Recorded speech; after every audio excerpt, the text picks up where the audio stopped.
What is up, runners? By the time you're seeing this video, we will be hours away from the official launch of Marathon, and weirdly enough, it will be exactly the 2-year anniversary of me releasing my first Marathon video ever.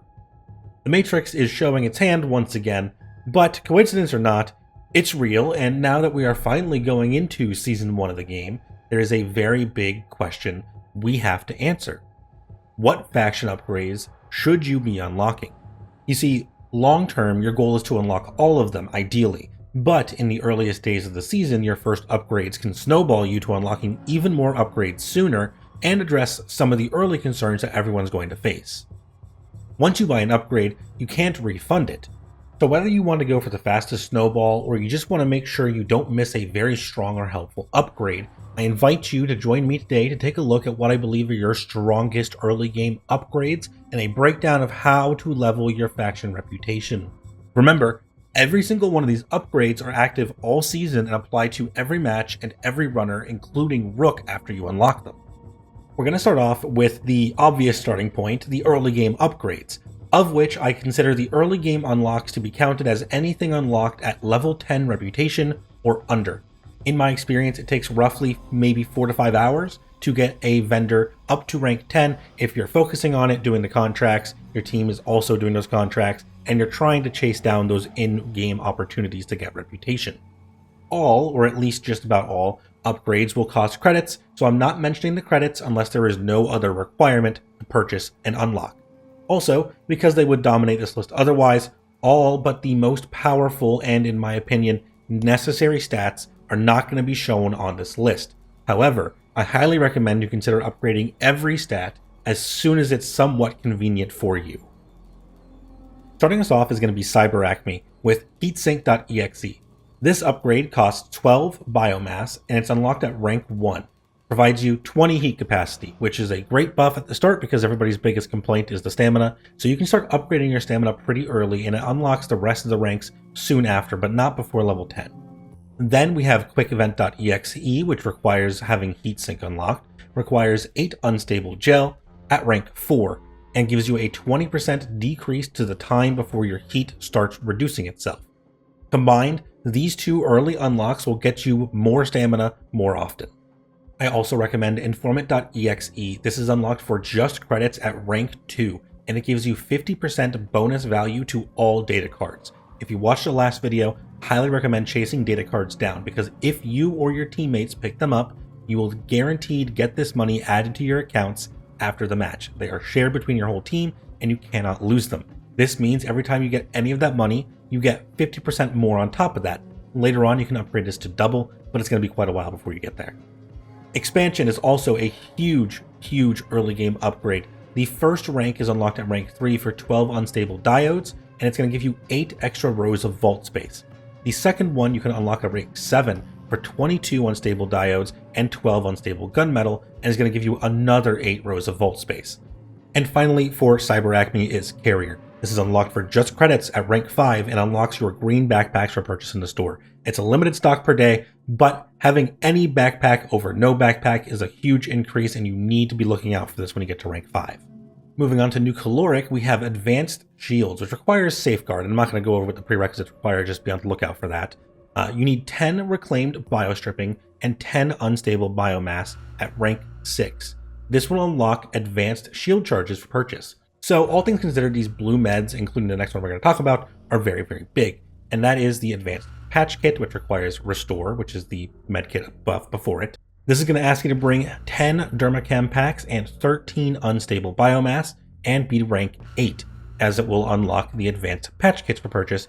Shielded is another good one from New Caloric. At rank 5, you can use 12 reclaimed biostripping and 13 unstable biomass to unlock green shields for purchase in the Armory. Skipping over Traxxas because I don't think many mods and weapons are a necessity to you. If there is a weapon that you really want to use and it fits your playstyle and you know you're not going into it, definitely go ahead and pick it up in Traxxas, but there's nothing that I think you need to go after there.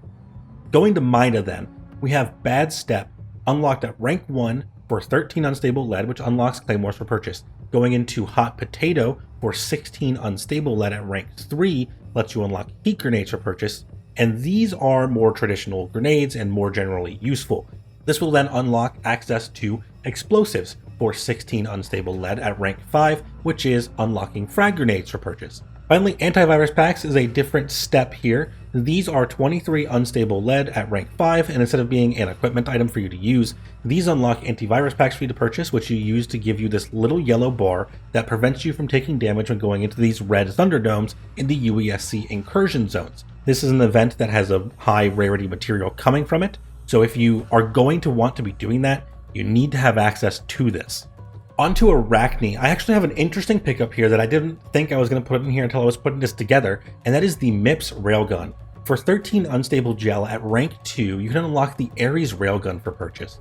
Now, I didn't really like the Ares Railgun when I used it, but I was trying to use it in place of a MIPS sniper rifle to snipe people.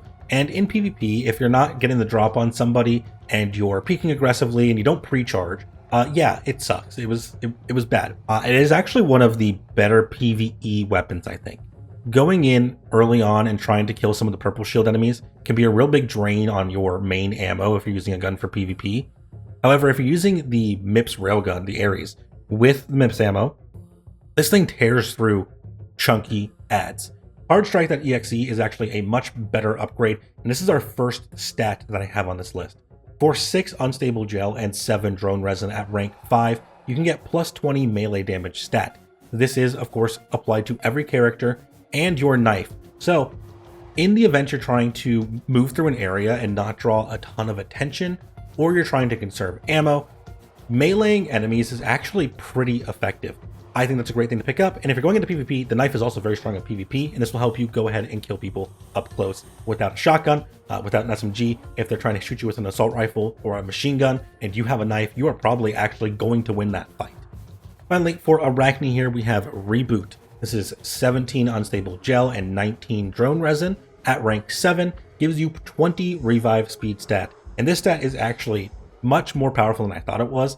The revive on most characters is decently slow, especially on box teammates, but the higher you take the stat, it's like an exponential increase. If you are soloed, this does apply to self-revives as well, so it does make solo sense to also pick this up, especially if you have self-revives available for purchase. And our last vendor to be looking at today, we have Sekiguchi. Now, they are a bit weird because they are focused on cores, and all of the core upgrades unlock for all runners at the same time. So at rank 3, you have access to an unlock tree for all 6 runners for their green cores. It's either going to cost 8 storage drives or 8 fractal circuits and 9 unstable diodes for all of them. So just take a look at your runner and see what they need.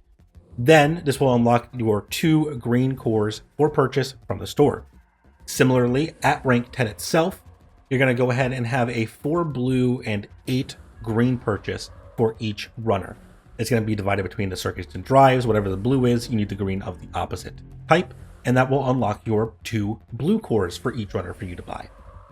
Then, I think TACamp.exe unlocked for 16 unstable diodes at rank 2 is the only other stat I recommend very, very highly. It is super early in the unlock tree, and it's plus 30 instead of plus 20. In addition, this is to your cooldown, and I think cooldowns, since they're on your screen, you're going to see them much more often. You're going to feel the impact of that tactical recovery. I think this is a very big upgrade to pick up early on. Alright, if you made it this far, consider subscribing for more marathon content and drop a like so I know how you felt. If you have an upgrade you want to share with everyone, make sure you leave it in a comment down below so they can take a look. Finally, let's take a look at each faction individually and go over their reputation gains. All factions have activities that you can complete to gain reputation during any match. Every faction will gain rep as you complete their contracts, help your teammates complete their contracts, and extract with loot labeled as that faction's treasures. Cyberacne is your realist homie, and Oni just wants to see you survive and gather intel. To gain reputation with them, you will want to play matches, survive matches, activate TADs, which are these short antennas you can activate to scan for enemies, and participate in intercept events, which are the code terminals. Nucaloric and Gaius are the proponents of humanitarian rights out here in this universe, and you can gain rep with them by looting medical cabinets, tick nests, harvesting plants, and participating in supply drops. Traxxas is the mining and weapons leader, and Vulcan represents that by having a pet cat. You can gain rep with him by looting armed lockers, tool carts, and transport drones, destroying UESC drones, and completing convoy or lockdown events. I've only seen the lockdown, never went into it, and I don't know what the convoy event is off the top of my head. Mida is a bunch of terrorists, and Gantry is not trying to hide it. They're pretty alright, all things considered. You can gain rep with them by looting Mida lockboxes or munition crates, finding coordinates and looting its caches, and completing secured resource events. These are the boxes that you can activate to spawn a boss wave of enemies. Arachne is a death cult, and if you know anything about Warhammer, I just assume they're corn players. You can gain rep with them by looting players, downing runners with headshots, or using a finisher on runners.